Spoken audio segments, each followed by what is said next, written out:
It is, in fact, Friday, and here comes the heat.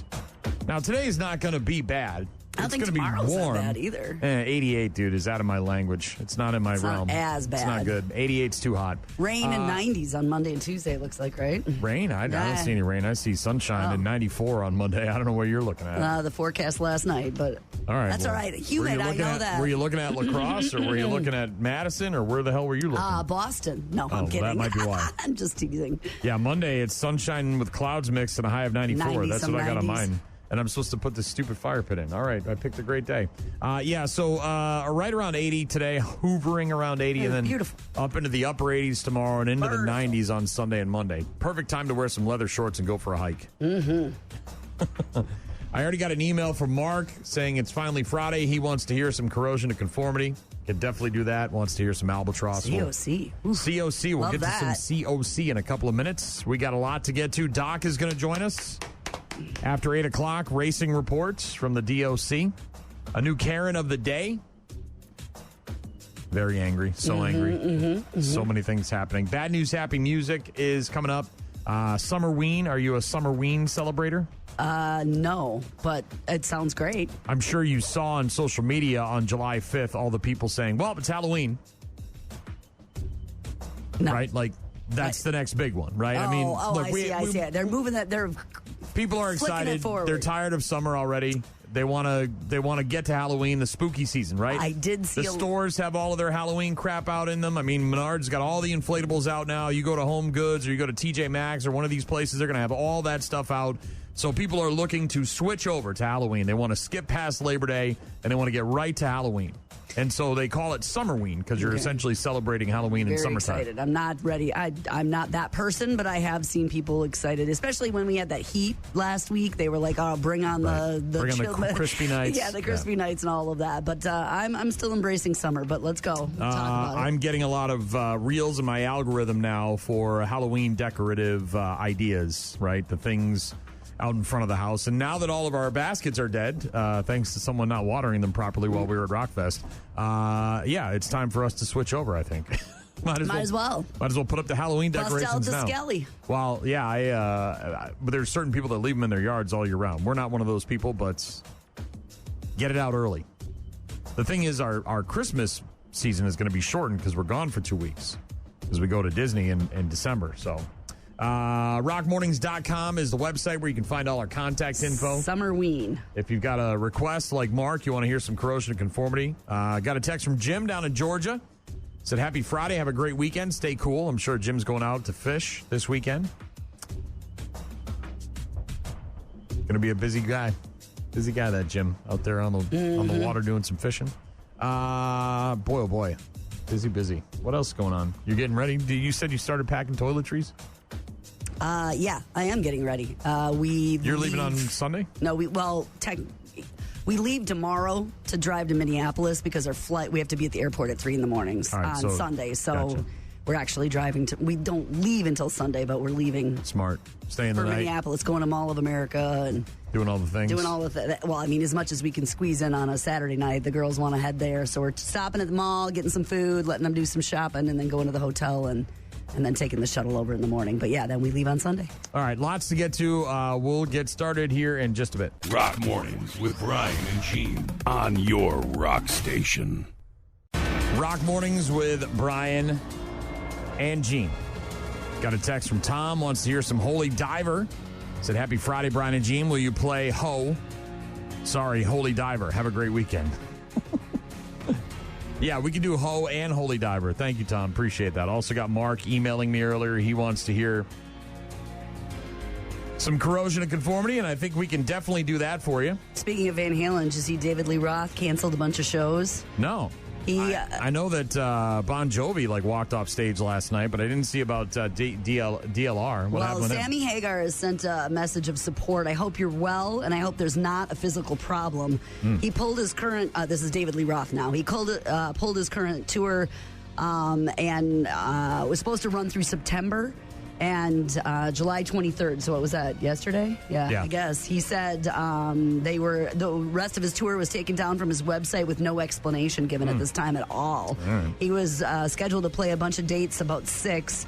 The only one remaining is Sturgis. Otherwise, the rest of the whole tour is gone. And Sammy making, are you doing okay? We're sending our support. So there's no statement about what happened. I'm sure we'll get one in the coming days. But it's at his age, it's probably health related. I did see Sammy. He's got a Cabo Wabo show, and there's like 1,500 tickets, and over 50,000 people try to get him. I bet. How much fun would that be? I mean, on his home turf with Sammy, that'd be a fun jam. In the news this morning, Powerball is going global. Is it really? Well, not only is the jackpot getting up there, I think it's either Powerball or Mega Millions. One of them's up near $750 million. But Powerball tickets now for sale in the UK for the first time ever. That's right. Our friend Carl across the seas can start buying Powerball tickets. Show me the money. UK players now have the very same chance at winning the jackpot as participants in the United States. Lottery officials say the larger player base will allow the jackpots to grow more quickly. The first drawing under the new expansion is Wednesday, I believe. Yes, 2 days ago. So, now you have even less of a chance of winning. I was just going to say, because even more people are going to be playing. But I need it to be bigger than $743 million? But the jackpots are going to be essentially going to grow faster because now you've got more people buying tickets. Well, it is Mega Millions, by the way. $743 million is where that is at. The latest on the shooting in Madison, there was a police briefing that got interrupted by some protesters yesterday. You won't be able to talk today because I'm going to keep talking because I was born to talk my talk and walk my walk too. I told these young people back here on our way here that we have the power, not that badge, not that weapon. We have the power. The city of Madison is corrupt. From the DA to the what's the name of this? The Department of Independent Monitoring. We don't want any of that talk. You've given us this speech with "you'll deliver justice." Oh, we've seen the cameras. We've seen it was a knife in this young man's hand. We don't want to hear that today. We didn't want to hear it when they put their neck on George Floyd's neck. Their foot on George Floyd's neck, and we don't want to hear it today. What do you have to say about that? No. Oh, you don't get to talk, I said. Right. Go ahead. Enough is enough. I'll step aside. That's right. Give me this microphone then. Excuse me. That's right. My name is... Yeah, so it kind of descended into chaos there at the police briefing yesterday in Madison as the police were obviously trying to deliver some information and news about the shooting situation. Got interrupted by a gentleman wearing a megaphone who was shouting from the background, eventually grabbed the microphone and continued to talk. A lot of people in there shouting at him to get out of the room. There was another demonstrator holding up a sign that said corrupt cops deserve to die too. Once the protesters eventually quieted down, the chief did resume his presentation, and court records show that the man that was shot and killed in Madison, Corey Darrell Ruiz, 38-year-old homeless person, apparently had a lengthy criminal history, nearly 3 decades, repeatedly cycling in and out of jail in cases involving failure to pay child support, vehicle theft, bail jumping, threats to authorities, resisting officers, theft, attempted invasion of privacy, cocaine possession, and now that man is dead.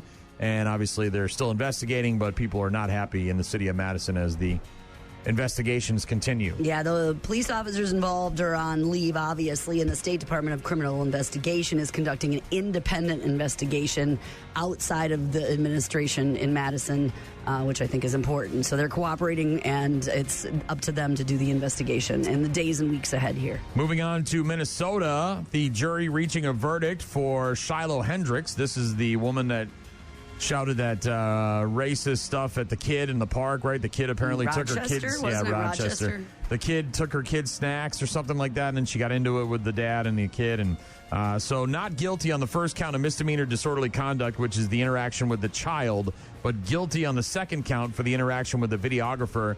Shiloh Hendricks going to receive a supervised probation. She'll have to serve 200 hours of community service and is also ordered to pay a $1,000 fine. The verdict reached in the trial of Shiloh Hendricks, accused of disorderly conduct for using a racial slur with a child, that moved into the closing arguments yesterday, and now the verdict has been handed down. Shiloh Hendricks, again, guilty on one count, not guilty on the other. Elsewhere in Minnesota, Vance Bolter. This is the guy that killed the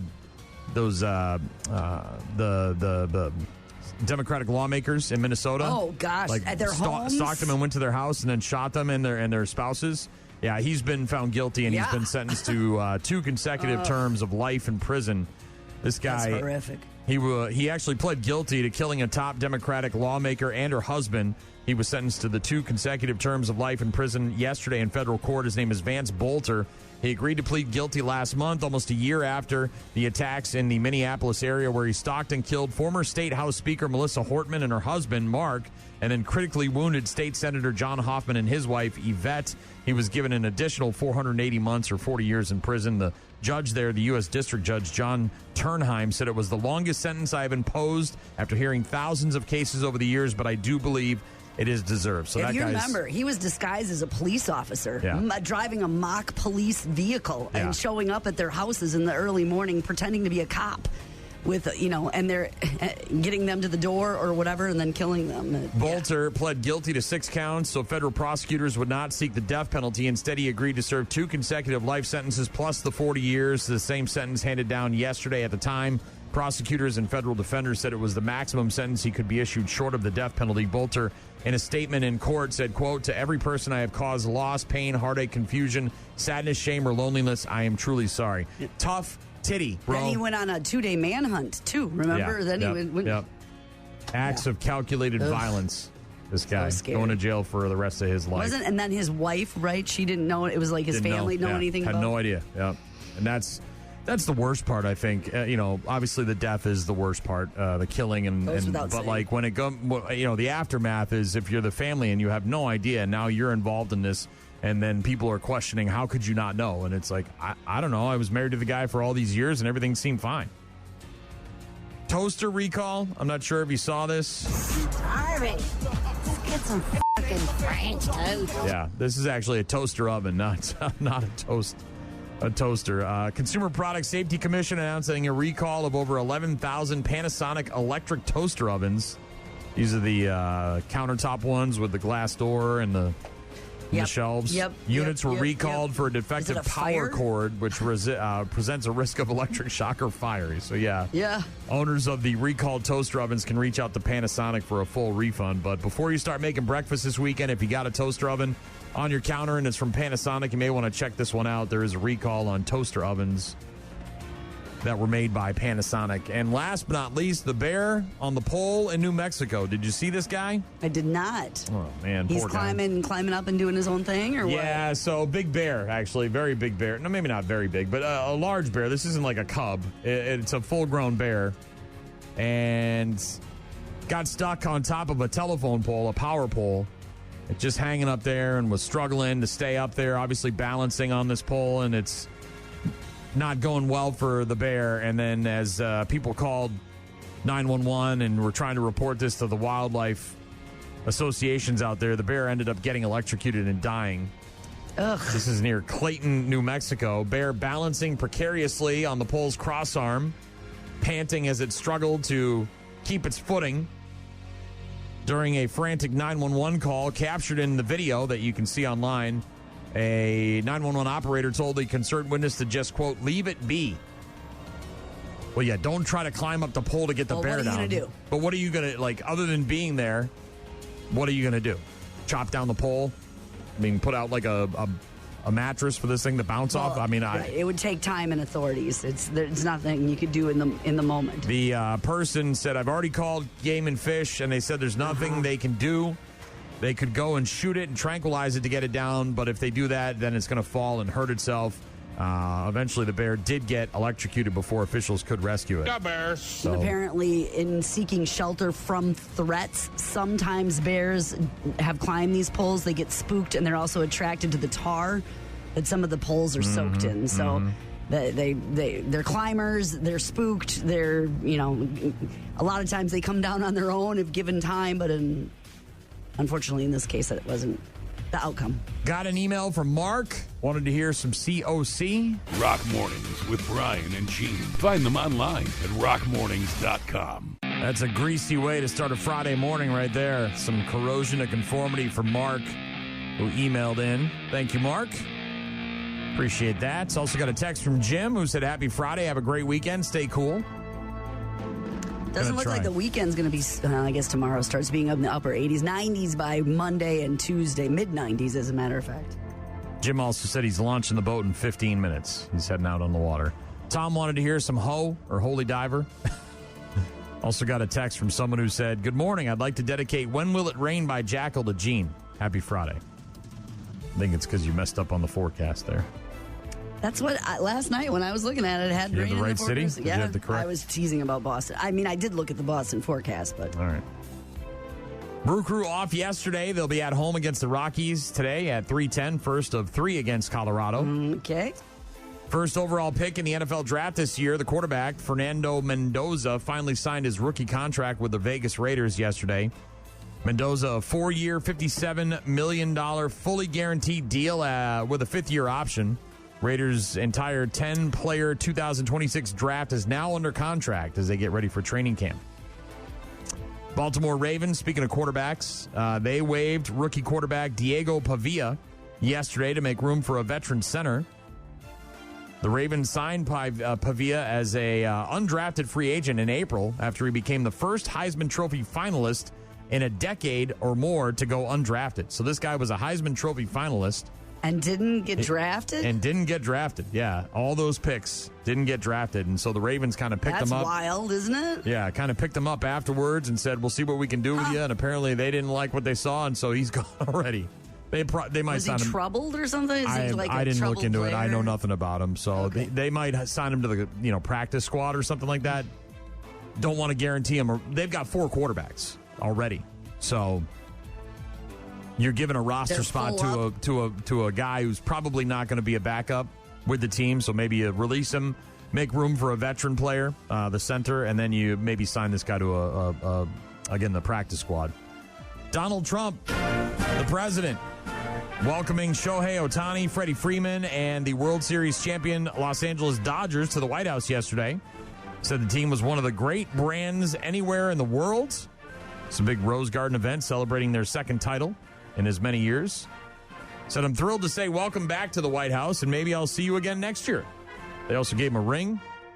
He was worried that he was going to have to report it for tax purposes. Cracked a little joke there, a little jokey joke, a little presidential jokey joke about the ring, and then stuck it in his pocket.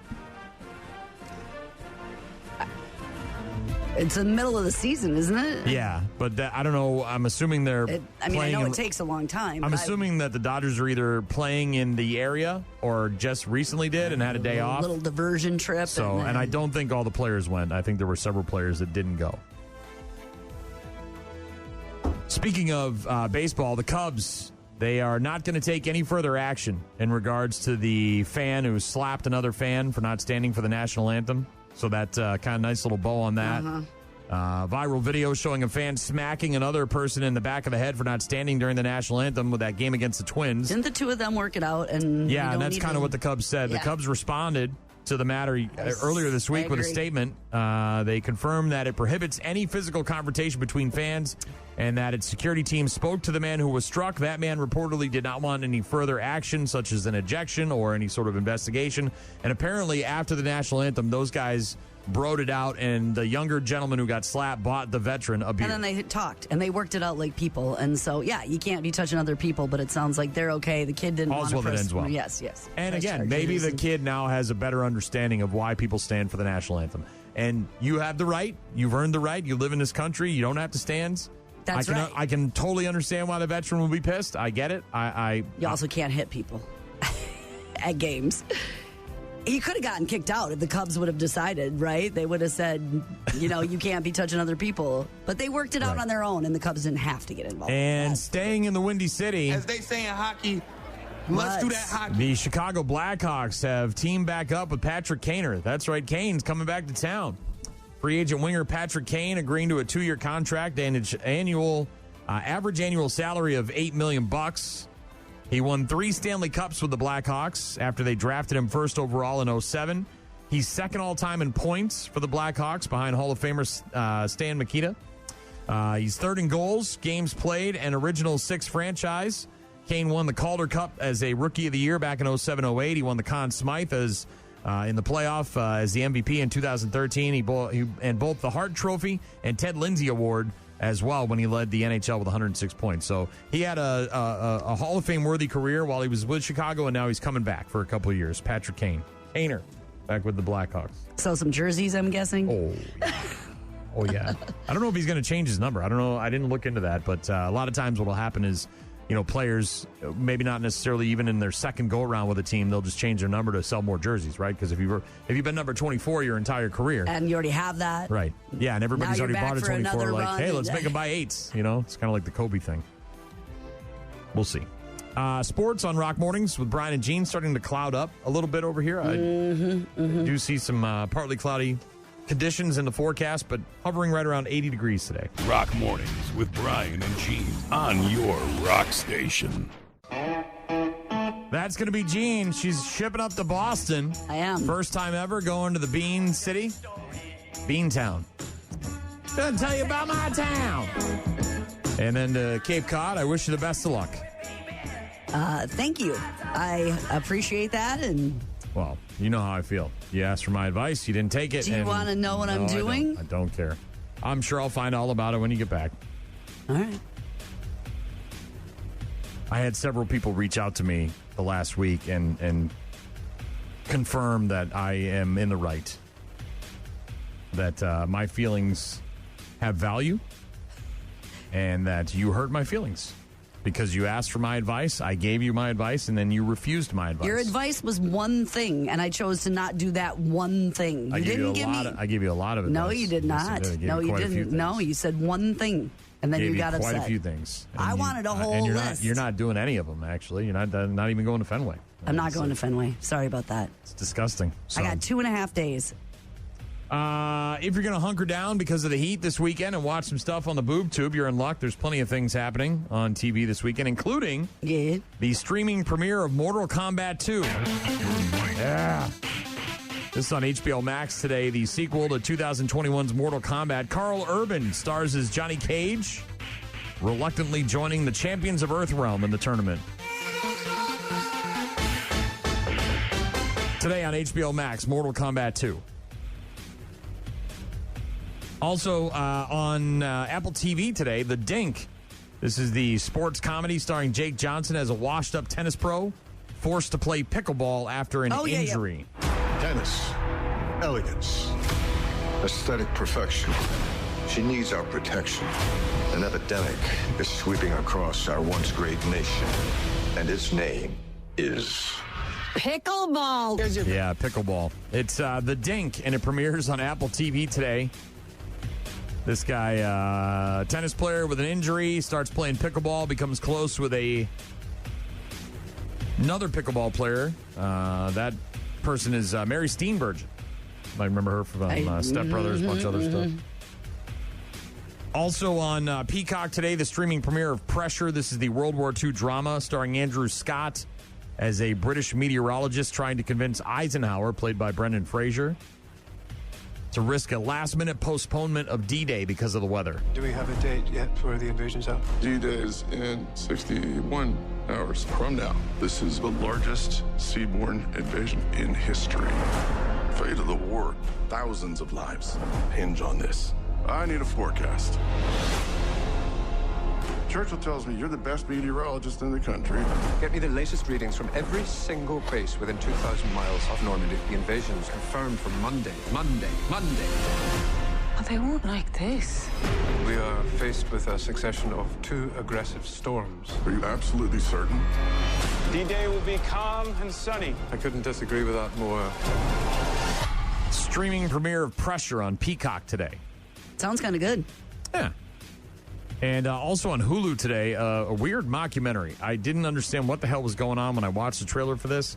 It's called Nirvana, the Band, the Show, the Movie, a mockumentary about a couple of friends doing random stunts while trying to land themselves a gig at Canada's hottest music club. It looks like they turn a camper into a DeLorean and go back in time and try to see Nirvana, but they end up missing their window, and now they're trying to play a gig at a... My son is super into this. Music venue, and I couldn't fit... I have no idea. Is this a YouTube series or something? I think it's Canadian, and it was a comedy. Yeah, and it was...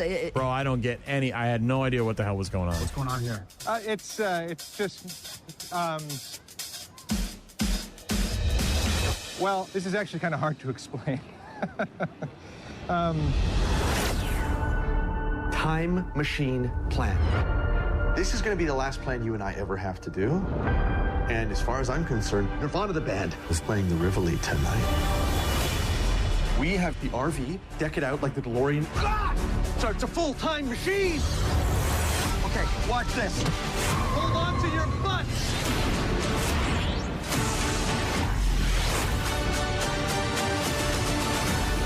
The time machine worked, and we are in 2008. Oh my God.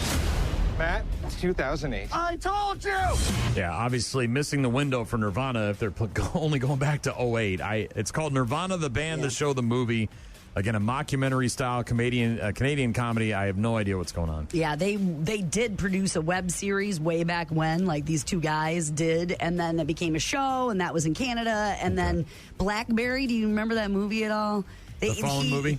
Yeah, he directed that and then took the proceeds from that to put into this passion project of his. And apparently they shot it with just a few people, and, you know, it was kind of a on the street without a guerrilla lot of style. Yeah, guerrilla style. Yeah, essentially a lot of without permits and things like that. Tonight on CNN, 7 o'clock, the rescheduled White House Correspondents' Dinner, which was, of course, postponed after that shooting back in April. Tables getting flipped over, guys running in with guns, and they were screaming, "Get down!" I didn't get down. It was fucking awesome. I literally took every minute of it in, and it was a pretty crazy, unique experience. Dana White. Tonight on HBO, Bill Hader plays Abraham Lincoln in episode 5 of that Life, Larry, and the Pursuit of Unhappiness. The Larry David show. Over on ABC tomorrow at 7:30, the WNBA All-Star Game. Tomorrow night on ABC. Episode 6 of House of Dragon on Sunday on HBO, Season 3. And Sunday night at 8 p.m. on AMC, the 3rd season premiere of The Walking Dead, Dead City.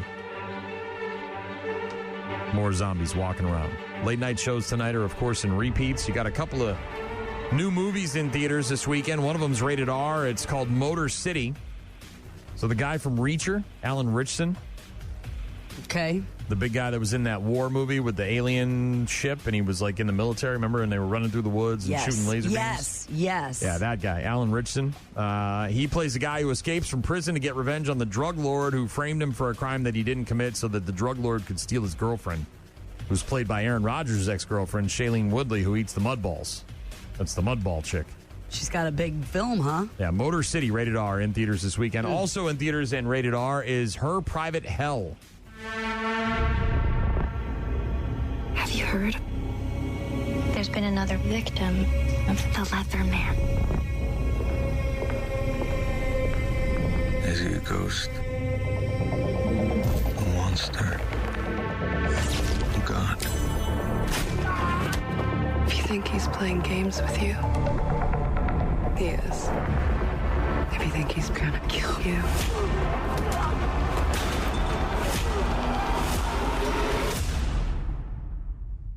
he is. Ugh. It's called Her Private Hell. It's rated R. It's a psychosexual thriller starring Sophie Thatcher from the Yellow Jackets show, which you watched. Oh, right? yeah. Uh-huh. She plays an actress in a futuristic society where women are being targeted by a serial killer called the Leather Man. Watch out for the Leather Man. That's what's on the boob tube and in theaters this weekend. You've got new music from The Strokes available today. Their 7th album called Reality Awaits. Shania Twain's got a new one. Mm-hmm. Little Miss Twain, 7th album. Her guests are Tanya Tucker, The War and Treaty, and the lead singer of Queens of the Stone Age, Josh. And Cypress Hill has their 11th album available today called Dios Bendiga, their first ever Spanish language album, so it's completely in Spanish.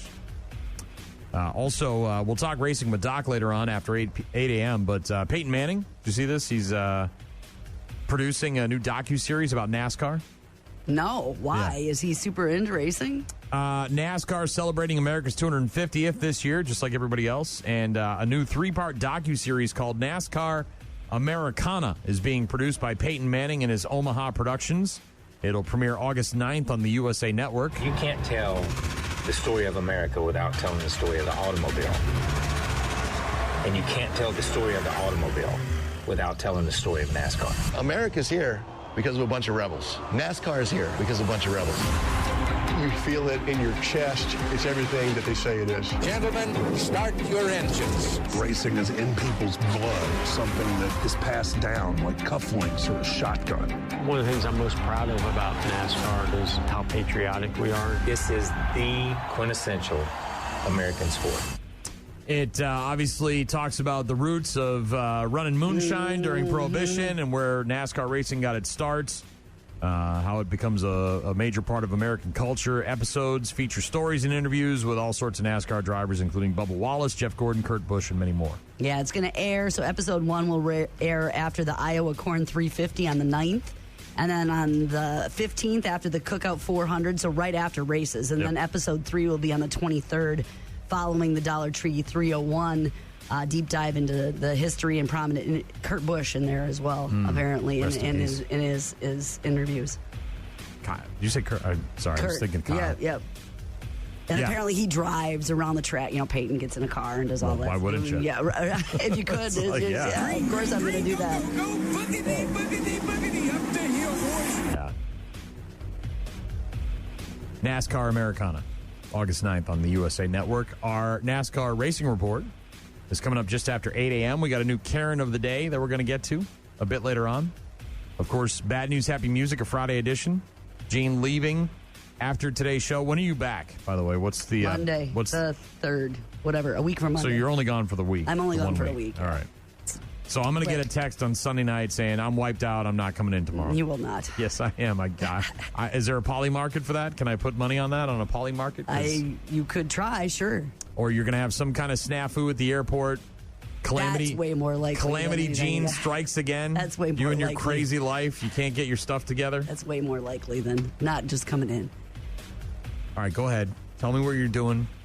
You actually want to know? Not really, but I know you want to tell me, so I'll just listen. Well, now because I suggested Fenway and I suggested the Freedom Trail, which you're doing, and you kind of have to. And I should have talked to your kids because they obviously made all the decisions.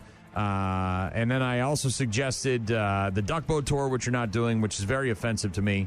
You're going to a place that you've never been before, and you want to experience the things that, the touristy things, and I gave you the big touristy things. I think Are you going to the Tea Party Museum? I think we looked at the cost for all 5 of us, and JFK Library. You going to that? The one on the Cape. The Cape. They all have one on the Cape. Every city on the Cape has their own JFK Library. They do. But there's the big one in the Hyannis. There's a big one outside of Boston, and that's the one I was suggesting. But there's the one in Hyannis is fine. The one in Dennis, Mass is fine. It's on the Cape as well. Just less. Are you going to see Old Ironsides? Yes. So that's a must-do. Are you going to Freedom Trail? Obviously, you're taking Cheers. You're going to go see Cheers. Faneuil Hall Marketplace. I suggested that. Yep. So you told me I didn't suggest anything. I suggested all this crap. And we have a lot. Boston Common. So on Sunday when we get there, the park, we're going to the City Garden with Uber the duck to boats. the hotel, drop our bags. The swan boats, I should say. Swan boats, and drop our bags, and then go get lunch. Actually, because we're going to be hungry. You know what you really should have done, and I know it's too late in the game, but. One of the times that we really enjoyed, we stayed at a brown house, a townhome, one of those brownstone townhomes that are like an Airbnb kind of thing. Yeah, so no, it's a bed and breakfast, and it's right by Fenway, down by the seaport, and so it's it's one of those brownstone high rises. Yep. And they turned an apartment building essentially into a bed and breakfast, and we actually stayed on the top floor. And there's Great no views. Well, yeah, but there's no elevator, so we had to lug all of our luggage up there, and these tiny little spiral staircases, right? Pivot. And it was a lot, and we had a tiny little, it's one of those tiny little decks. It's about 3 feet by 3 feet. Excuse me, I'd like to go back in the house. Yeah, and you almost don't want to go out there because you're afraid it's going to fall off the building. But I'm glad you're doing some of this stuff. Boston Public Garden, and then and Boston Common, and then we're headed over to Beacon Hill. You're doing the Hancock Building. You're going to go up there and see the sights on top of the Hancock. Is that the Prudential Building? Yeah, now? So you go way up on the top and you can look out the windows. Maybe $42 a person. Yeah, oh yeah. So we're going to Beacon Hill. Nothing's cheap, by the way. Are you going to the Museum of Science? The aquarium? I have it all down. I can't afford all those things. Beacon Hill, we're going to do that. Then Cheers, we're going to go to the City Hall Plaza where the viral cop slide is. And then we're going to North End for dinner, and there's a church over there, and Paul Revere's the old house. North Church, and, the old one if by sea, two if by Harbor land. views, and then the waterfront park, I guess, down there for a sunset or something like that. Monday's the Freedom Trail, and then the Quincy Market in the Hall, and then Old Ironside, right? We're going over there, and then down to the Harbor Walk for dinner down by Long Wharf, apparently, down in that area, and some photos. And then Tuesdays, Boston Public Library, Trinity Church, Copeland Park, the finish line for the Boston Marathon, Newberry Street, and then down to the Seaport for we're going to try to go to a brewery and maybe the F1 driving thing. Sounds like you have plenty of time in there to go check out Fenway. And take a duck boat tour. Sounds like you have plenty of time, but whatever, man. I'm happy for you. Rock Mornings with Brian and Gene. Find them online at rockmornings.com. Rock Mornings with Brian and Gene. We had a story earlier this week about a male woman in Florida that was picking up cats along her route and taking them home. And 70. She had 70 cats. I think she had 80 in her actually. house. Yeah, and a foot of feces on the floor, they said, in certain spots. Well, you can't take care of that. She couldn't maintain it. She's obviously got a disorder. Is in Martin County, Florida. Authorities there rescuing 92 animals from the home of a postal service worker, reuniting several of them with the original owners.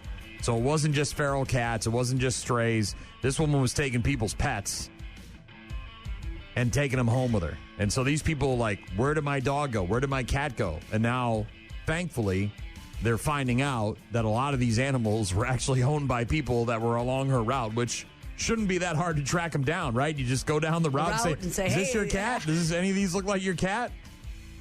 But yeah, a bunch of them have already been reunited with their owners. I'm sure they're very, very, very happy. The conditions they were kept in, horrific, by the way.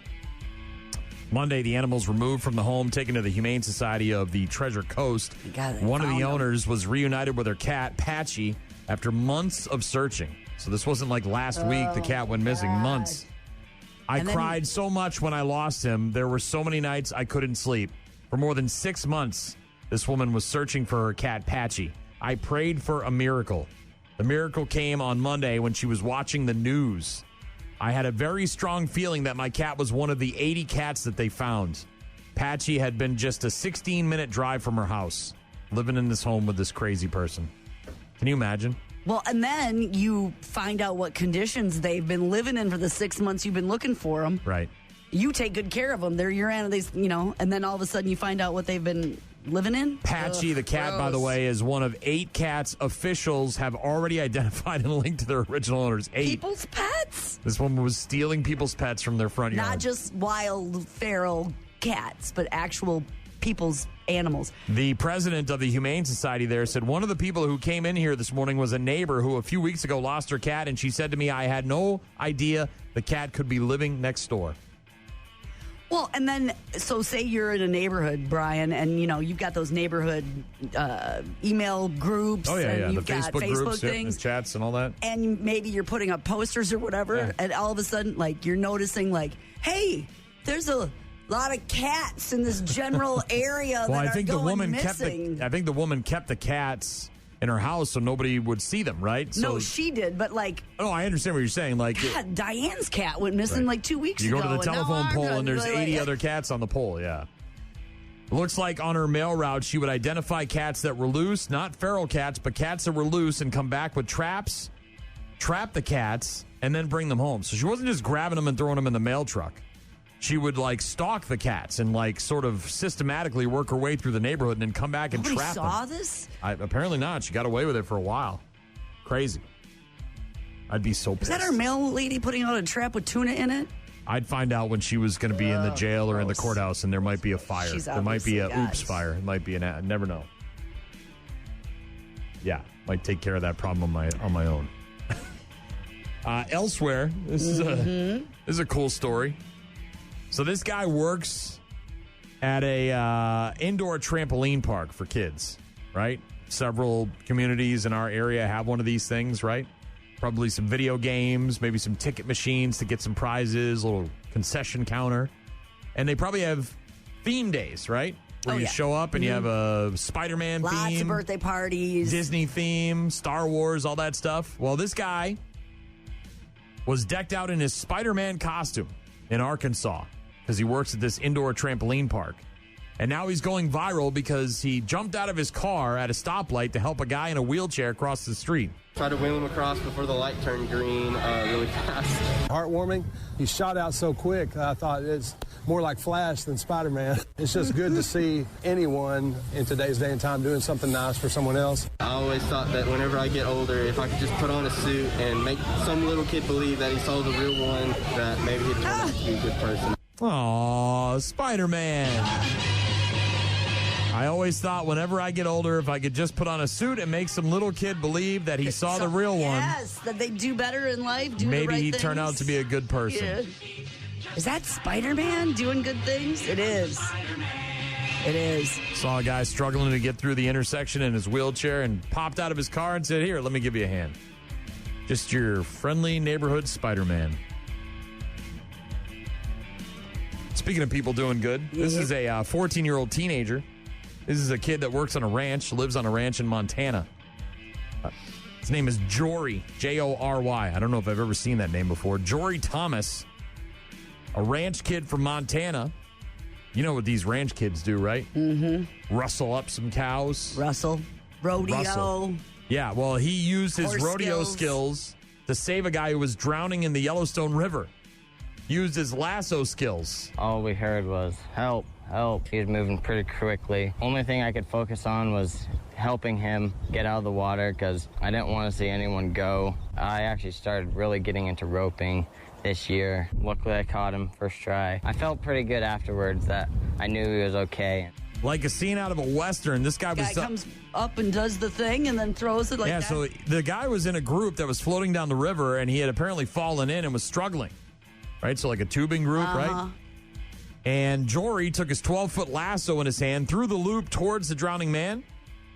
Luckily, I caught him first try. I felt pretty good afterwards. I knew he was okay and was out of the water. Girls only want boyfriends who have great skills. Yeah, like lasso skills. I don't even have any good skills. You should get some lasso skills. Bow hunting skills. No, lasso skills. Computer hacking skills. No, lasso skills. Nunchuck skills. All right, that one's pretty cool, the nunchucks. But this guy, Reel Jory... the guy in like a big fish. Just throw it out to him. Grab the rope. Rawhide. This guy, Jory, just out there lassoing people. Out of the river. I got you, bud. Yeah. Whatever works, man. Mm-hmm. And now that guy's got a story to tell. I got saved by a 14-year-old ranch He knew hand. how far it would go. You know, how far he could throw it. Yeah. It's Rock Mornings with Brian and Gene. Our Karen of the day is coming up. Do you want to take a stab at it? You want to guess what this Karen is upset about? With my weekend ahead, is it travel related in any way? Like waiting for a plane or a train or anything like that? No rental car? It's not a breakdown at that? Okay. No. Is this a lawn, some sort of service? She hired like carpet cleaners or a lawn service or something like that? No, our Karen of the day is very mad, and we'll find out what this Karen is mad about next. Rock Mornings with Brian and Gene.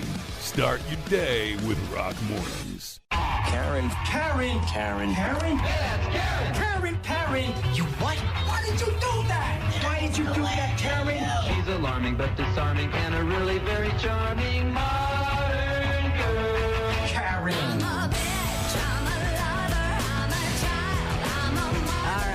All right, Karen's so mad, Gene, so full of rage, so angry.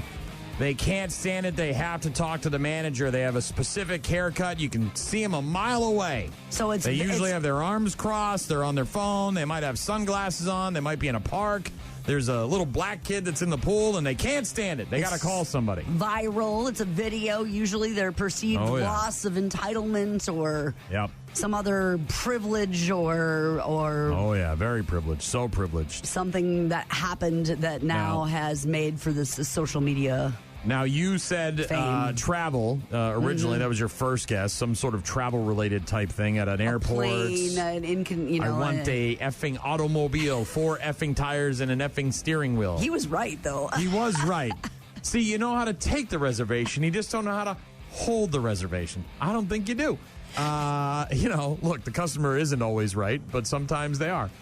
You also guessed something with a service, so maybe coming over to mow the lawn or paint the walls or fix the pipes, one of those things. Some sort of service. That wasn't it. Some sort of other tantrum. Neither of those were causing this tantrum. What would you like to... wait. I'm waiting too long for whatever is that's happening. That's a good one. That's not it, though. Wait. A good long wait will do that to you. It'll turn you into a Karen if you're not careful. Or how about out of the thing that I wanted? Like, we no longer have I showed up, and now you don't have any of these? Sauce? No. I've got the coupon right here. It says buy one, get one, and you don't have any for me. You don't have the boba bubble tea thing I want? No. This is actually a situation that I'm very familiar with. When I was a young child, very young, when my parents first bought our home that I grew up in on Syracuse Road in Nashua, New Hampshire, at the time we had just a one vehicle wide driveway.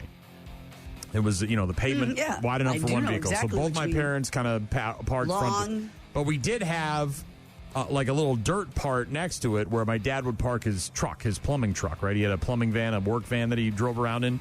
And so he would park there and my mom would park on the pavement. Well, eventually, at some point, my parents decided to pave that entire thing. So we now had a giant cement slab out by our house where you could park multiple vehicles. And in fact, my dad eventually bought a vintage Corvette. And then he put up like one of those canvas garages. Yeah, like a little carport. Right, little carport, and he had that there. Well, when we first put that in, the neighbors across the street, the Levesques, they had 3 children, son and 2 daughters, and they were in their teens. And at the time in the 80s, when this all was going down, cabs were the only way to go somewhere if your parents weren't going to drive you, right? Unless you wanted to take the bus. We didn't have a city bus that came to in our neighborhood, So when they would go on dates or go out with their friends or go to the mall or whatever and their parents didn't drive them, they'd have to get a cab home.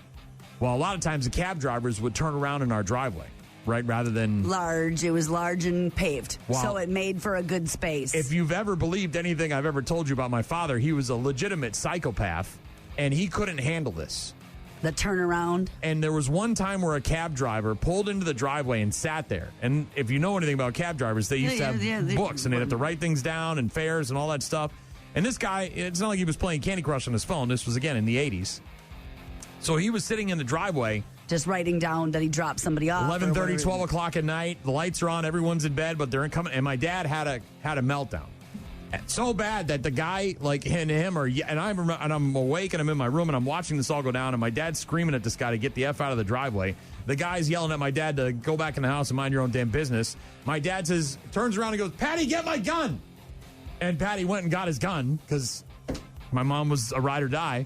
And Dad was going to shoot this guy in the driveway. Like, legitimately was going to try to kill this cab driver for parking in our driveway. The cab driver got out before my dad got his gun and got a tire iron out of the trunk of his car. And so, what is this, the Wild Wild West? I told you, man, things are crazy in my house. People don't believe me, but I have all these stories. So this is somebody in her driveway? Is that what the Karen is? It's a man, actually. A woman's video of a confrontation with an elderly man in Jacksonville, Florida is now going viral.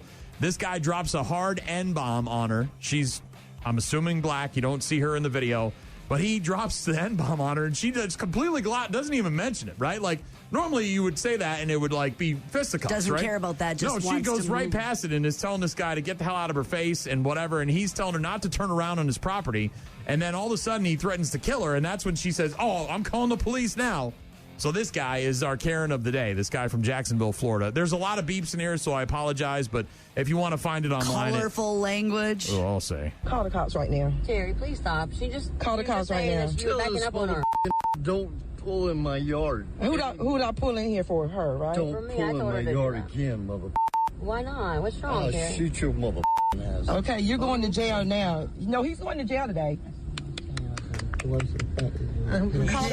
the police. All right. Okay. Okay. Get the off of me, dude. You just touched me. You getting arrested. That he's getting arrested, baby. 911, bitch. You just touched me. I love that woman, by the way. So it sounds like this woman went to pick up her friend who may live next door to this guy. Because the woman and the other woman in the video is telling the guy, you can hear her like, what's the problem today? Blah, blah, blah. Just let it go. I'm not calling the cops. You can hear it in the beginning, right? She's just, let's just go, right? And then the guy comes over and tell this effing bleep to not turn into my driveway or I'll get my gun and I'll kill you mofos, right? And that's when the woman gets upset. Not about the N-word. She gets upset about the threat of violence. Well, you know what? I know, but whatever. And so, and then he continues to mock them. Wah, wah, and he's making these crazy sounds or whatever. Was him making the crazy sounds? Yeah, that was him. I think he was mocking them, right? Like, that was him trying to mock these women. Yeah. Okay. The woman on Instagram, by the way, if you want to find the video, it's @BrassDonkey, and it's DONKEE. This elderly guy approaching the woman's car, he appears to reach for the driver's side door handle, threatening her with violence, calling her the N-word. Tell this mofo bleep not to pull in my yard anymore. Don't pull in my yard again, mofo. The other woman says, why not? What's wrong? What's wrong today, Elmer? What do we have in a situation of today? Yeah, he comes back towards the car, clapping his hands together as if he's mocking the woman, saying, okay, all right, okay. And then he tried to apparently grab this woman, and at that point she said... Probably don't reach in here and touch Karen of the day, Jacksonville, Florida. This old guy doesn't want people pulling into his property. To pick up a friend and back out and then leave, I'm guessing. Yeah. On a driveway. Most people siding with the woman in the video. It's elevated, is what that is. Yeah. It's real elevated. It's real nice. Yep. Karen of the day. Rock Mornings with Brian and Gene. We'll get to Doc's racing report a little bit later. Also, bad news, happy music. And we're going to talk about SummerWeen. A lot of people... Early conversion to Halloween? Is that what's happening? Well, dude, they were already preparing for back to school before school was out. Things are happening quickly, Gene. Rock Mornings with Brian and Gene. Find the daily podcast at rockmornings.com. The Brew Crew were off yesterday. They are at home today. The Rockies. For the first of three against the Rockies. 3:10 first pitch, by the way. Early start for the Brewers this afternoon. Fernando Mendoza finally signing his rookie contract with the Vegas Raiders. $57.27 million fully guaranteed. So this was just, he was drafted, he accepted, it was just this is a paperwork or something? Yeah, I think they had to hash out some stuff. But he'll be the Raiders' starting quarterback day one. Patrick Kane back with the Blackhawks on a 2-year deal. Average annual salary, $8 million. He was pretty good with them the first stint. See how it goes in the second stint. The Norwegian Football Federation, the NFF, will make a formal complaint to FIFA over the controversial decision, to suspend the one-match ban that was handed to the men's national team, Folarin Balogun. Remember, he got the red card? Yes. And then he was supposed to miss the Belgium game. It ended up not mattering. We got waxed by Belgium anyways. But President Trump called in a favor to the FIFA director, Infantino, and he reversed the decision so that Balogun could play. And the NFF, the Norwegian Football Federation, none too happy about that, even though they won the game handily. Still not happy. They said, when you bend a rule like this, you're on a slippery slope that will put the whole game at risk. That's the president of the NFF. It is a worry for the game when you compromise fundamental rules of the game.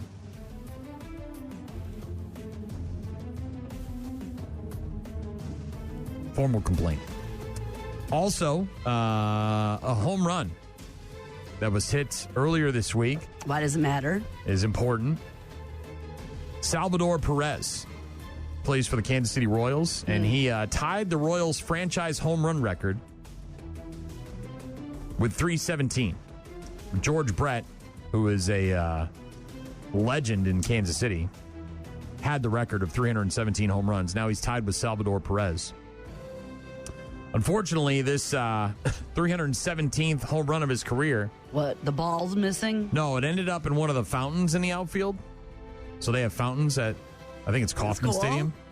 Isn't it not cool? Well, yeah, but it's in the code of conduct that you can't go into the fountains, much like a wishing well or one of these things. And somebody did, of course. Yeah, well, someone knew it. You probably. Maybe they didn't know what number it was. Maybe they just wanted a home run ball souvenir. They were probably counting it as the season went on. Videos and photos on social media show police taking this guy into custody. The Kansas City police say they cited him and released him for trespassing after he jumped into one of the Kauffman Stadium fountains to chase Salvador Perez's home run. Obviously wanted the ball, probably thought it had some value. Yep. I'm going to go in there and get it. But the code of Resale. conduct that they have at Kauffman Stadium says anybody that goes into fountains is getting arrested. While Salvador Perez may have had a hand in this guy getting released. The guy who hit the home run ball said, "Take it easy on my man. I probably would have gone in the fountain too." A fan jumped in the fountains and left in handcuffs trying to get your ball today. Do you have a message? Yeah. Please, police. Just take care of the jail, please. Okay? And send him home. If I was him, I maybe jump too. And I try to get that ball, so please. And thank you for the hard work and try to get that ball. Please, police, just take him out of jail, please. Okay, and send him home. If I was saying, I maybe jump too and try to get that ball, so please and thank you for the hard work trying to get that ball. Salvador Perez. Obviously a little bit of broken English there, but nonetheless, we get throwing in his card to try to help that guy a little bit. And then the guy, if he has the ball still, he'll probably get a meet and greet and maybe some tickets or a signed bat or something like that. It might. I mean, when you're looking at was that worth it? Was what happened to me worth what I ended up with? And the answer is probably yes. Yeah. I mean, unless this goes into some sort of huge negative thing where he loses his job and all of those things. But if it just stays that, it's probably okay. And was it really hot as well? Did he cool off with a nice dip in the pool? You know? Was it one of those situations where, like, look, man, it's really hot. I'm going to get this ball. Like my niece when she went swimming at the mini putt course, right in the drink. Dirty water there. Where did Emma go? Where? Oh, when did this happen? This was years ago. Oh. It was awesome, though, because I wasn't her mom. Can appreciate it from a distance. Oh, my God. It was great. Where is Emma? Where is she? Oh, she's over there in the moat. Rock Mornings with Brian and Gene. We'll get to some Des Rocks, a man, speaking of being hot and sweaty, did his intro at Rockfest. They turned me into a reel. I'm in his reels on his Facebook page, on his social media. Because I went out there and I as I was introing Des Rocks at Rockfest, I said, how many people are out there really hot? And of course, everybody's really hot. Yay. And I said, no one's going to be as hot as this guy. He's got leather pants on. He's crazy. And he apparently almost passed out. He had to get medical attention. Well, afterwards. Yes. At some point, you've got to. Well, the one guy was wearing like a mechanic's suit. He had a whole like zip up, like the Michael Myers thing. At some point, you've got to look at like your look versus the actual situation of which you're playing. I did the same thing years ago to Lizzie Hale when I was interviewing her before the show. I said, look, I went downstairs. She was wearing leather pants when I did the interview in the interview room in the production offices at Rockfest. And I said, hey, look, FYI, it's like brutal. And not that she wouldn't have figured this out, but I said, it's brutally hot out there and you're going to be in the sun. I said, you may want to switch outfits. You might want to here. rethink that. And she did. She went out there wearing a skirt and some leggings. Something else. Yeah, a little bit lighter, a little bit easier to breathe in. Rock Mornings with Brian and Gene. Weekdays, 6 to 9. Des Rocks, This Land's Rockfest music. Still kind of vibing. Everybody's still asking me, running into people for the first time in certain places over the last couple of days. And how was Rockfest? How was Rockfest? Mm-hmm. My standard answer, it was really hot. And we bought a portable air conditioning unit. That worked really good. Oh, my God. Might have to hook it up in the bedroom. Good investment. Oof. Originally, we were just going to take it back and return it, like just use it for the weekend and bring it back. Now you're like, this thing is awesome. Well, then I said, I'm like, we might be in a situation where we need something like that. Might as well just keep it. Good, for sure. I was surprised that it worked as well as it did. Cool as well as it did. Yes. Yeah. Yeah, I was kind of surprised because I had never had one of those before, so I didn't know what to expect. We're 99 days away from Halloween. Yesterday was a Hondo. Saw a lot of people sharing that on their Facebook page, on their social media accounts. A lot of people that I know, my wife included, were excited for the 5th of July because the calendar essentially turns to Halloween, spooky season. people want to skip right over Labor Day or any of the other holidays that are coming up and get right to spooky season. Yeah, apparently the SummerWeen actually originated in an animated series, Gravity Falls, and that was back in 12, and now it's become a retail phenomenon. Oh, yeah. Well, they're pushing that stuff out earlier and earlier into stores. So, yeah, in the United States, by the way, this isn't like a global thing, but for parties and social gatherings and marketing campaigns and all of that stuff, this is Halloween during the summer months. Yeah, and if you want to celebrate SummerWeen by watching some movies, some horror movies that are set in the summertime. There's no shortage of them, obviously. You could go with the movie Sleepaway Camp from 1983. They were obviously at a summer camp, and things don't go so well. No, I remember. The guy that a lot of people go to camp and very few come home. Yeah. Let's just say that. So the cook died because the big pot of boiling water landed on, and I don't even know if he died. He just got burned and taken away. But he had a rough outing. And then there was the guy in the bathroom stall with the beehive. He didn't have a good day. And then at the end there was the guy, the gropey guy, who we thought was good, but was a little too gropey, and he ended up with his head cut off. Sleepaway Camp, 1983. If you're thinking about SummerWeen movies, horror movies that are set in the summer, why not a movie called I Know What You Did Last Summer? Oh, yeah. That whole series. The hook killer guy, right? Yep. You ran this guy over and supposedly killed him and you left him for dead. You did. Well, not so fast. And he was angry about that. There was also the very strange one, Midsommar. Have you seen that one? No, isn't that the witches? That's by the guy that does the witch movie. Remember the witch movie with the goat and the witches in the out in the cornfield or whatever in the woods. Midsommar is that? Midsommar is the one where it's like the Norwegian hall with the white dresses in the village. It's like a village. Yeah, and they go out there and there's a fire and it's almost like a hippie experience. At least that's kind of what your vibe is when you get there. Well, then someone jumps off a cliff onto a rock and they splatter and then things go bad, real bad. Sounds like Midsommar. Hostel from 2005 is apparently set in the summertime. I don't remember that movie all that well, but kids traveling around Europe in the summer, and then they get caught in a hostel and start getting their ankles. The one with the ankles, I can't. The tendon thing, I just. You want to like drill someone's brain out or something? I got no problem. But the floppy leg tendon thing. Just, they got Friday the 13th from 1980 on this list, but it really wasn't. It was kind of set in spring because they were getting the camp ready for the kids, if you remember. Mm-hmm. And everybody dies. Summer. Everybody dies before the kids show up. In the original Friday the 13th, the one where the mom is doing the killing. Yeah. Because Steve Christie is there and he's getting the camp ready for the summer campers. So it's more of like a spring movie than it is a summer movie. But SummerWeen is a phenomenon. People are trying to celebrate. They're watching horror movies. And if you want to watch a horror movie that's set in the summertime, obviously you could go with the classic Jaws. Kids on the beach in the summer. On your shirt today. I did. You're wearing sharks. My wife bought me this, actually. This is very nice. My wife bought me this, so. Flying sharks. They're not flying. It's the ocean. They're in the ocean. They're not. They're above the ocean. Right that one's in the ocean. That one's in the sky. Well, they're jumping to kill people. Jaws, the original, obviously, set in the summertime. Huge summer blockbuster. July 4th. The very first one, isn't it? Right around the 4th of July when the kids and the people are coming to the Amity. That was the one that Island. gets the credit for being the start summer of blockbuster. Summer blockbusters. Another one that was set in the summertime, if you want to celebrate SummerWeen with some movies based or set in summer. Texas Chainsaw Massacre, the original from 74, the Tobe Hooper classic. You could go with that one. Kids in Texas in the summertime. Very hot, very sweaty, running around, yelling and screaming. Getting chased by a maniac with a chainsaw. There's plenty of other ones, but just a few. Just a couple of suggestions. I know my wife is anxious. We gotta do the switch. I don't know if she's going from like 4th of July back to summer stuff for decorations in the house. But at some point, the Halloween stuff will make its way into the rooms and whatnot. Besides movies, if you're into reading, what are you, a reader?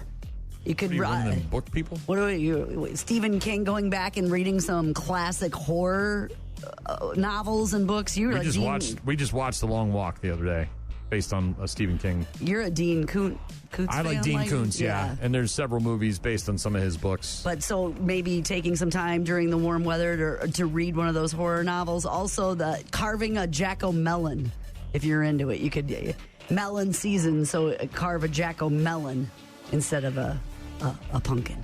Just be careful with your melons and how you compliment Big people. knife. We got a text from Brent. Said, isn't Jean's birthday August 1st?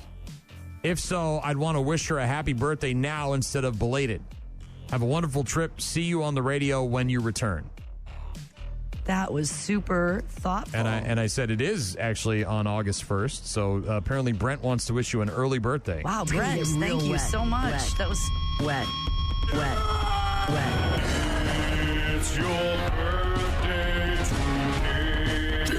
Do they need the air? It's your birthday today. Give them the air. Let's celebrate. We lose control and you cut the cake. The night is yours. Destiny awaits. So share toast with your closest mates. I like it on the ground. It's your birthday today. Rub your goodness all over. It's your birthday today. You can go all the way out to your hole, Shaw. Grab your goodie bags. Open your gifts. Wet. Blow Wet. out your candles. Wet. Yeah, it's going to get real wet. Now that your father is older and Oh, Jesus Christ, dude. F***ing A! Seriously. Oh, you gotta listen to that. That's funny. Thank you, Brent, for remembering Jean's birthday, which is August 1st. It's not today, but Brent wanted to celebrate since you're going to be on vacation. You're going to be in Boston for your birthday. Yeah, Brent, thank you so much. I appreciate that. That was sweet of you to remember. The Jean birthday song. It's All-timer. an all-timer. Now that your father is older. I was making a advertisement and I was doing a audio recording in a private room with the door shut, and you barged in behind me. Now that your father is older. And I couldn't see that you were about to open up the door and scream. It Gotcha. startled me. I got you good on that one. It startled me. Thanks, Brent, for the text message. Doc's Racing Report coming up in a bit. Rock Mornings with Brian and Gene. Find them online at rockmornings.com. 8:15-ish on Fridays during the NASCAR season. We're joined by the one and only Mr. Technicality, Car 54, Billy Doc Niles, a.k.a. Captain Retirement, a.k.a. hashtag Mr. Fister, a.k.a. hashtag this guy. Happy July. It's happy 4th of July, and it was like 3 weeks ago. Hashtag this guy. I'm kind of anal. That's what all the guys at the campground say. Hashtag this guy. You're getting a thrill by listening to Bill. Oh, I missed you, Doc. Hashtag this guy. He gets to stay on the box. Definitely Saturday, probably not Sunday. Got a parade to go to. Hashtag this guy. Going to have to come from the back. And, of course, if I'm going to be on the box, I'm going to be coming from the back. Going to be a big one for them. That's what she said, Gene. Hashtag this guy. He could be coming from your backyard. Scary. Coming from all the back places. Hashtag this guy. A lot of beating and banging. Sounds like a good weekend in that new camper of yours, Doc. Hashtag this guy. Nothing says you can't slip one in without saying anything. Yeah, you can hear that CPAP machine, though, right behind you. Hashtag this guy. First day with the new tongue. Got to practice. Hashtag this guy. God damn, I'm going too fast. Nobody said that, Doc. Hashtag this guy. He sees her. He doesn't have time to turn away from her. Blasts her in the rear end. That's Him the and the best- coming from behind. Best place to blast her, Gene, is right in the rear end. Hashtag this guy. I do this in the truck every week, too. You know? Oh, man, I don't know if your clients want to hear that. Hashtag this guy. Whoa, what am I touching here? Whoa, what are you touching here, Doc? Well, I'm pulled up in Sauk City right now at the Quick Trip on the end of town, and I am parked right next to a doggy daycare, so I had to roll the window up so we didn't hear no doggies barking in the background.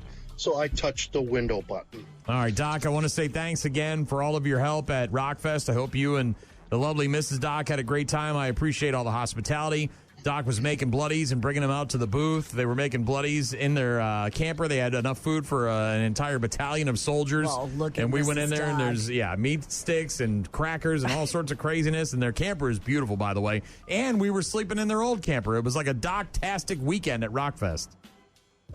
It was Docfest is what it was, just in the campground, of course. But and I can't thank you guys, like I mentioned on Monday, I can't thank you two enough Big Daddy Know-It-All, Tripper, and T-Ry for allowing Mrs. Doc and I to not only join you, but, to help out and enjoy last weekend. It was phenomenal. And like I said, if we ever get the chance to do it again, we'll definitely jump on it. We can't thank you enough for all of that. Yeah, we love you guys. So let's get started with some news. Hendrick Motorsports announced yesterday an extension for Alex Bowman through the end of next season. Then Bowman announced he's going to retire at the end of next season. Let's figure out all the injury. Yeah, he's going to retire. Is he old enough? What is he, like 30? 33, actually. Jesus. You face it, the last 3 years, he's missed at least 3, 4, 5 races because of various injuries, the back, the vertigo this year. And so they just, Bowman thinks it's his body telling him it's time to, it's time to move on. So he's going to give him one more solid season, and then he's going to hang it up. Now, rumors going around right now, Corey Day, he's the leading candidate to replace Bowman in 2028. But, and you heard it from Doc here first, don't be shocked if Hendrick Motorsports goes headhunting for Connor Zilisch. Speaking of silly season, Jimmy Johnson recently announced Legacy Motor Club was going to be expanding to 3 full-time Cup cars in 2027. Right now, the leading candidate for that third car is the lame duck Riley Herbst, who's driving that 35 car right now. The NASCAR in-season tournament concludes this weekend. Last weekend, Ryan Blaney defeated Christopher Bell in one semifinal, while the shock of all shocks, Todd Gilliland pulled off the stunning upset, beating Chase Elliott to reach this weekend's final. Whoever beats whoever comes in ahead of who this weekend at Indy receives a nice, cool $1 million for winning the tournament. After last week's race, and with only 5 races until the chase starts, till the regular season ends, 3 drivers have already punched their ticket to the chase. Denny Hamlin, Tyler Reddick, and Ryan Blenny have all gained enough points to make the final 16 already. The chase for the champion starts September 16th at Darlington. They are at Indianapolis Motor Speedway this weekend, the 2.5-mile quad oval, 9-degree banking. Bubba Wallace won this race last year. Qualifying record set by Kevin Harvick in July of 2014 at 188.8 miles an hour. Fantasy experts say like Hamlin, Reddick, and Larson when I filled mine out last night. Blaney, Elliott, Byron, Bell. Some of these drivers you see constantly running in the top 10 every single week. VegasInsider.com via the BetMGM app brings us our odds this week. Hamlin at plus 275. Reddick and Larson at plus 620. I really think Hamlin is going to run away with this bad boy. Bell at plus 950, Briscoe at 1100, Blaney at 1200, Elliott and Wallace at 1300. Like Office Corps said, it's Dunn County Fair this weekend, and it's a big weekend for Red Cedar Speedway. It starts tonight with the rescheduled Kids Night and the Dave Shackleton Memorial. Kids will have a chance to meet the drivers on the track at 5:30. Plus, you're going to have all kinds of prizes and games and giveaways. I've seen the stack of stuff they got. A lot of loot for the kids tonight. So get there at 5 o'clock when the gates open. Get your kids in there so they can meet the drivers at 5:30. Also in action tonight, the Fast Lane Superstock Series with a shot to win $2,974 human dollars to win the Dave Shackleton Memorial Race. Wasota Late Models, Modifieds, Midwest Mods, USR Late Models, the Northern Vintage Stock Car Racers are in action, and at the end of the night, there's going to be a mechanics race. So with all that going on, special start time tonight. So gates at 5, kids meet the drivers at 5:30, a quick practice session at 6:05. Racing tonight starts at 6:30, so if you get there at 7 o'clock, you're missing some of the action. Tomorrow night at Red Cedar Speedway, they're going to have a demo derby in conjunction with the Dunn County Fair. Destruction, yes. 6 different bone-crunching classes will take to the ring tomorrow night. Destruction starts at 7 o'clock. Then Sunday afternoon, the Red Cedar Speedway 200-lap Enduro. They'll race for 200 laps for 2 hours, whatever comes first. Gates open at noon. Green flag on the Enduro drops at 1 p.m. La Crosse Fairground Speedway tomorrow night. Late models, sportsmen, Hornets, street stocks, minivans, the Cone Race novelty event. They'll also have kids rides, double features for the late models, plus the first 500 fans through the gate receive a free collector's pennant. Gates at 5:15, qualifying at 5:30. Kids rides, expect them around 6:15, 6:30. First green flag at 7. And hey, if you're a fan of Mississippi Thunder Speedway, Casey Kane, former NASCAR superstar, will be in action at Mississippi Thunder Speedway tonight. Get there early and catch Casey racing on the track. Doc's Race Report. Well, wait a minute. First of all, remember, race fans, wherever you're at in the country, take your family out and support a great local racetrack this weekend. Doc's Race Report has been brought to you by our friends at County Materials on Empire Street in Holman and County Materials on Menominee Street in Eau Claire. That's two great County Materials locations celebrating 80 years of serving Western Wisconsin. That is this week's Race Report. Doc, always a pleasure. Have a great weekend, and we'll talk to you again soon, okay, bud? And once again, thank you guys for everything last weekend, and everybody have a fantastic weekend this weekend. There he is, the one and only Doc, joining us each and every Friday for the NASCAR Racing Report, brought to us by County Materials in Holman and Eau Claire. Bad News, Happy Music is next. Rock Mornings with Brian and Gene. More from Brian and Gene is coming up. Can I have everyone's attention? There's news.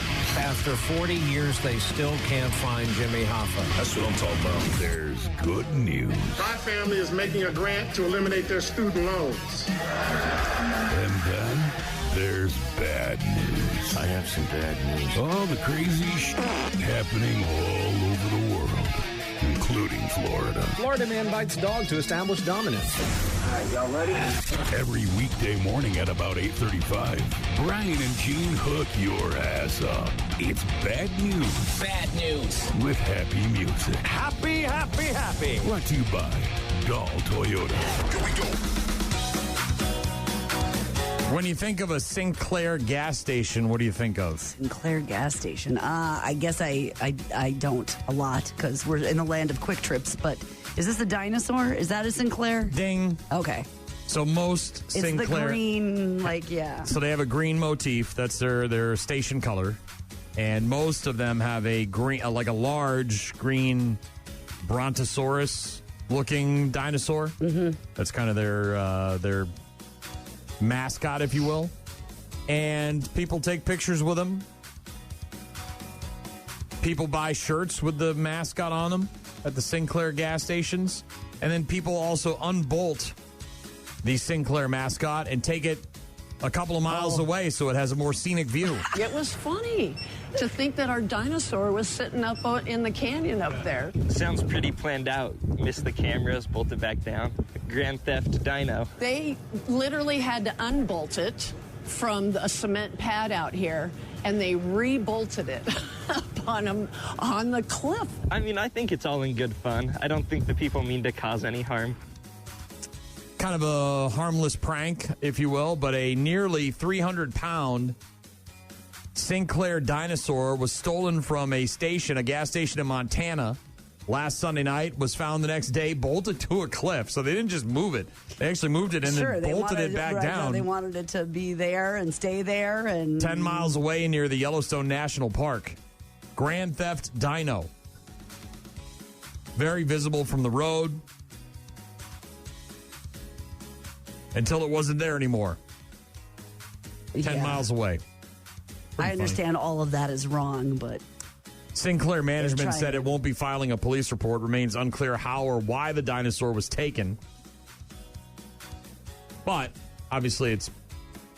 Well, it was taken to... A prank. Yeah, to move it to somewhere near the park where there's a lot of visitors, and maybe it'll be like, oh, is that what is it? Yeah. This is, boy, this one is, yeesh. We got a couple of those today. Odessa, Texas. Oh, excuse me, not Odessa, Texas. This is in Houston, Texas. A investigation into a funeral home. This is never good. Found buckets of human organs just kind of laying around. You did not come straight at the bucket. Yeah, that's true. I didn't come straight at the bucket, Gene. Yeah. Yeah, they need to do inspections of those places. Back in November. Not something you can have. The police in Houston raiding a community funeral home. To people. When I heard the name, because the name stands out, this is the same person that I had an issue with. Same person I had an open case with the insurance company. When the funeral home was raided, police were seen hauling out boxes of ashes. Said it was part of an investigation into potential identity theft of the dead. So this funeral home was being investigated not because they were messing up the bodies and stuff like that, but because they were taking their credit card numbers and their social security numbers and maybe opening up credit cards and all that stuff.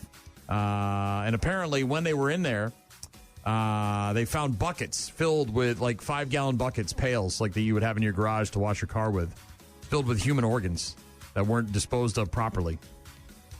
Yeah. The owner of the funeral home charged with 5 felonies, including forgery, theft, and tampering with a government record. Charging documents accused the owner of forging documentation to receive a funeral director and embalming license. So didn't go to school, didn't get the... Oh, my gosh. All of it. The charging... Fake dentistry? Is that what we're doing here? Charging documents also say detectives located a Home Depot bucket filled with organs and 48 boxes of cremated human remains. So on top of all of the stealing of the identities... Who are the people? Who's in the box? Whose ashes are those? Oh, man. Yeah. Is that... I mean... Crazy. So... deceitful and just... Awful. All of it. Just terrible. Terrible. Going to Odessa, Texas, the police there working to identify a man who was found dead inside of a closed donation box last Friday. So this is one of those big, giant Goodwill-style boxes, you know, like almost a dumpster. Yes, where, yeah. You know, or like a big mailbox where you drop off stuff and they got to shoot. Or whatever. And and apparently this thing was stinking for a while because we're talking about Texas where it's probably really hot. Somebody shoved a person in there? And either the person got in there and died and nobody said anything, or someone shoved the dead body in there. You guys want to go see a dead body? Investigators do say no signs of foul play were found. Autopsy has been ordered. A neighbor who lives near the donation box said a strong odor they could smell a strong odor for weeks before the police arrived. Weeks, Gene, weeks. How often do they go and check these boxes? Aren't they supposed to be checked every once in a while?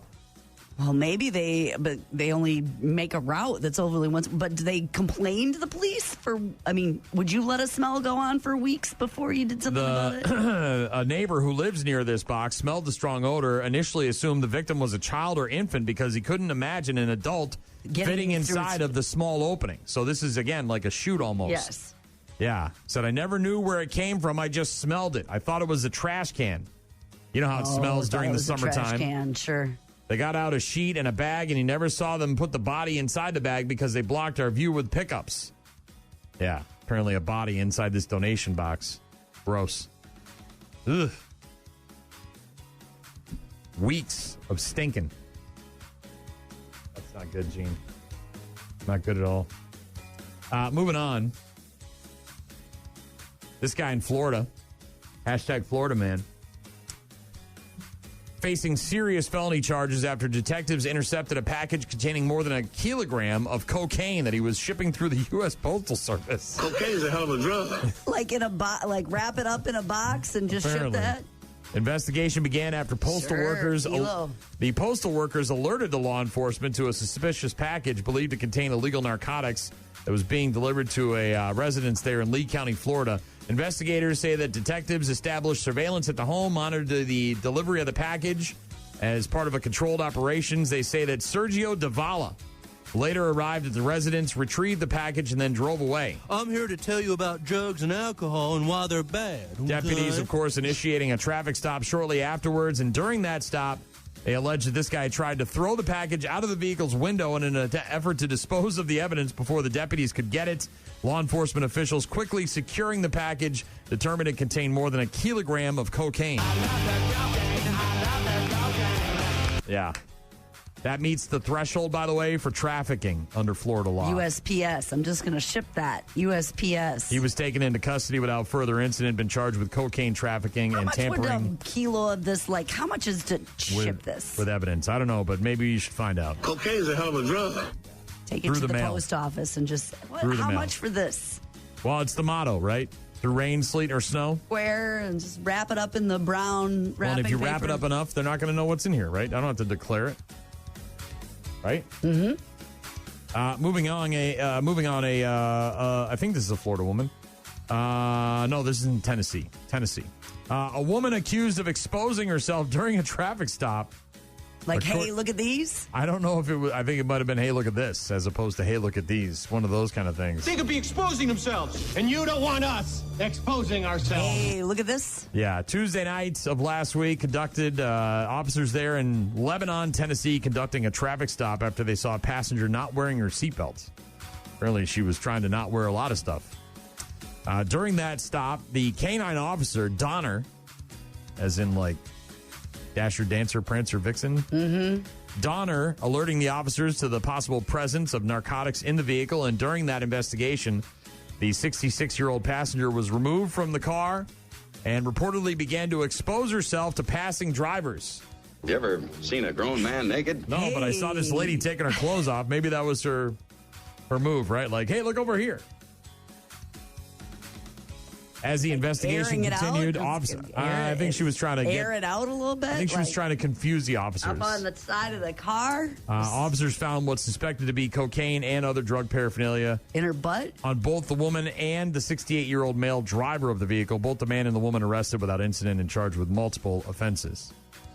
But yeah, this woman, that was her attempt to persuade the cops to maybe let her go. Cops is filmed on location with the men and women of law enforcement. All suspects are innocent until proven guilty in a court of law. You know, I've been thinking about it. I don't need my pants on so much today. 66-year-old woman starts disrobing on the side of the road. Too warm for pants. This is a crazy video if you haven't seen it yet. What's the first rule of Fight Club, Gene? You're not supposed to say anything? The first rule of Fight Club is you do not talk about Fight Club.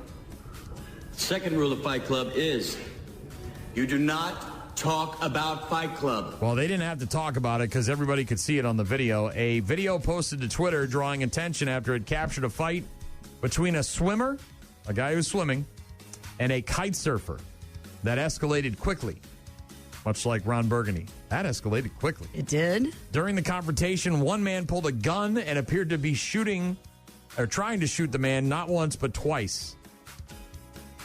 Yeah, so this kite surfer and this swimmer on a beach somewhere. So it's kite surfer you know and what a kite surfer I is. do know what that is. The guy that was swimming has got his trunks on. He's got no shirt on, right? And he's walking through the water. It's about, calf high. And he pulls a gun out of his swim trunks. This guy's swimming with his gun in his swim trunks. I was like, what's in that beach? Anything could pop off. Appeared to try to shoot the man twice. Fortunately, the gun didn't fire, possibly because it was all wet from being in the water. I don't know. But this video is getting a lot of attention all over the Twitters. If you haven't seen it, summer, a crazy time. Things are brutal, but yeah, the kite surfer still got his hand on the bar there, so he can take off. And the guy literally pulls in front of a kid too. He's right there on the beach. The kid's watching in her swimsuit. He pulls the gun out of his waistband and then aims it at the guy and goes like this, like he's going to shoot him twice, but nothing fired. It's crazy. Who's got a gun in their swimsuit? This guy does. It's just swimming with bow-legged women. Yeah, this guy. No, nobody does. You don't go to the beach for the day and pack it. Well, and if you're the kite surfer guy, it's like, come on, breeze. Like, get me the hell out of here. I got to get away from this. Sailing that way fast. Turn and sail that way I don't know fast. if he got too close to the guy's kids and the guy got pissed off, or if he was, So it escalated to guns? Yeah, well. Beach guns? Right away. Ever fired your gun up in the air and gone, ah? No, I have not ever fired my gun up in the air and gone, ah. Corona, limes, margaritas, beach umbrellas, towels, chairs, sunscreen. Yes, all of those things. Beach guns? Heated argument between a swimmer and a kite surfer escalating when the armed man pulled a handgun out of his swim trunks and pulled the trigger twice, but the gun failed both times. And the suspect fled before police were able to arrive. Yeah, it sounds like maybe this kite surfer got a little too close to the kids and this dude decided to take it upon himself. Good. Bad. I'm the guy with the gun. Last but not least, bad news, happy music. The permanent suspension of a Washington doctor's medical license was upheld last week after the man was convicted of a scheme. This doctor's scheme, do you want to know what this doctor in Spokane, Washington, what his scheme was? Well, is he a real doctor? Oh, yeah. He would charge the insurance and then pay cash. It has nothing to do with being a doctor. No, so it's not. This is outside the realm of doctorhood. Oh. He hired a hitman. Kill his wife. To drug his ex-wife.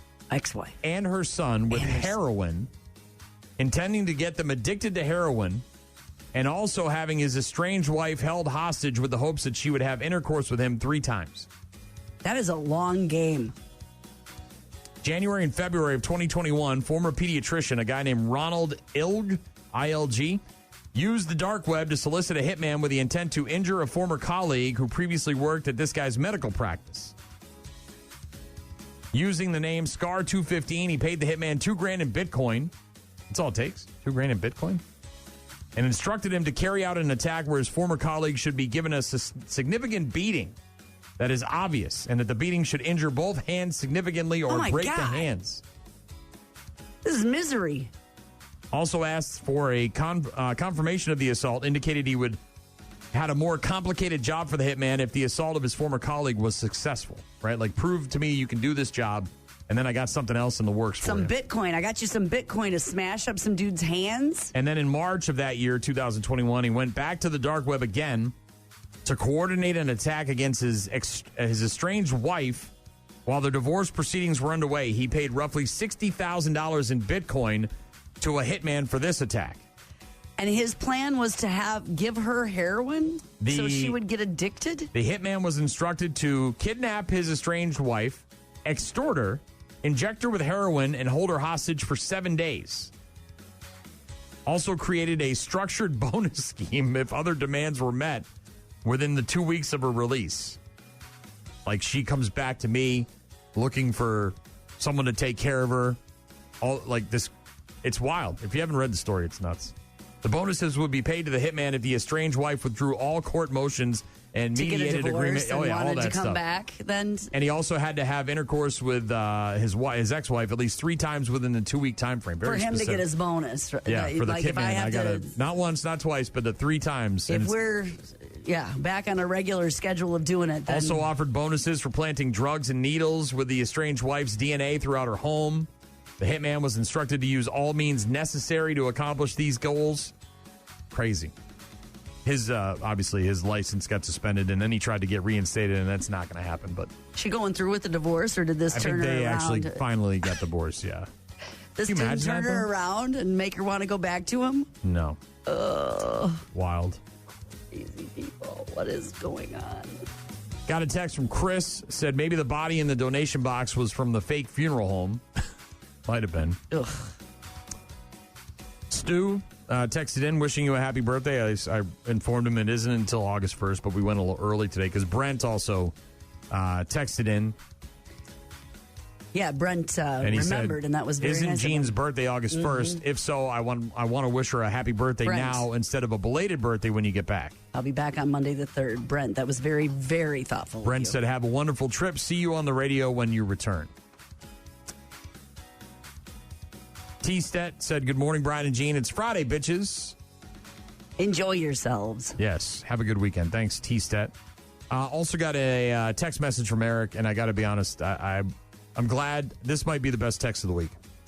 I was torn because of this pickle thing in Madison, right? We found out about it. Oh, Breeze Field last weekend when it was Rockfest. He went to it? Yes. And he said it was a 1-star review. Just got back into town, went to that Pickle Palooza in Madison last weekend. It sucked. Super expensive, really nothing special. Just added pickles to random things. It's a traveling venue, so this is something that pulls up stakes and goes to another town next week. I had heard that. I knew it was a one of those. Eric said the best part was the brine and pickle eating contest. You didn't miss anything, though. Now, look, I wasn't going to change my plans. I was always going to be going to Rockfest, but that certainly had me... Feels better, though, doesn't it? Had me conflicted when I saw that pop up, so I'm glad I didn't go. Thank you, Eric. I appreciate that. Do like the pickles, though. Like the pickles, just didn't like the pickle fest. See the semi-truck that crashed with all the pickles in it? Yeah, I did. It's disastrous. Sad. Very. Thanks for tuning in. Bad News, Happy Music. Got some check-ins there. Appreciate it. Good to hear from you.